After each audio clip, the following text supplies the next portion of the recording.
Gak mau kan bisnis teman-teman bocor terus? Yuk pelajari 15 biaya siluman di dalam bisnis kuliner di 3 menit belajar kuliner bareng Foodies. Yang pertama, penggunaan bahan baku berlebih atau nggak sesuai resep itu bisa bikin HPP kita makin tinggi. Yuk kontrol proses produksi yang ada di dapur biar HPP kamu nggak tinggi terus. Yang kedua, bahan baku banyak yang terbuang karena banyak sisa atau banyak yang rusak.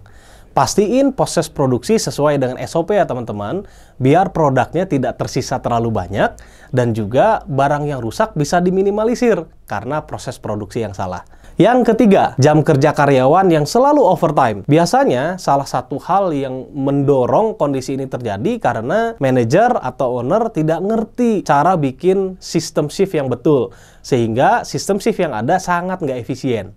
Yang keempat, adanya kecurangan karyawan atau biasa kita kenal dengan istilah fraud.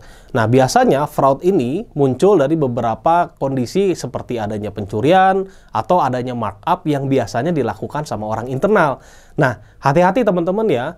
Sistem pendelegasian dan juga leveling approval ini sangat penting, apalagi untuk teman-teman yang bisnis kulinernya cabangnya banyak atau ruang lingkup atau skupnya agak besar. Yang kelima, keteledoran handling bahan baku.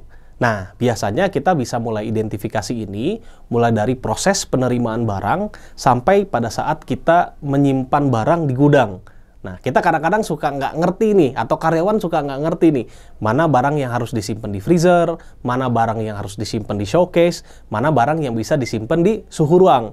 Kadang-kadang tertukar, nah hati-hati. Sehingga kalau menemukan kondisi-kondisi seperti ini, teman-teman harus punya sistem SOP yang jelas mengenai proses penyimpanan barang biar barangnya nggak rusak.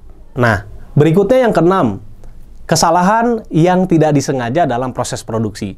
Biasanya mungkin ini terjadi kalau traffic di restoran lagi tinggi banget.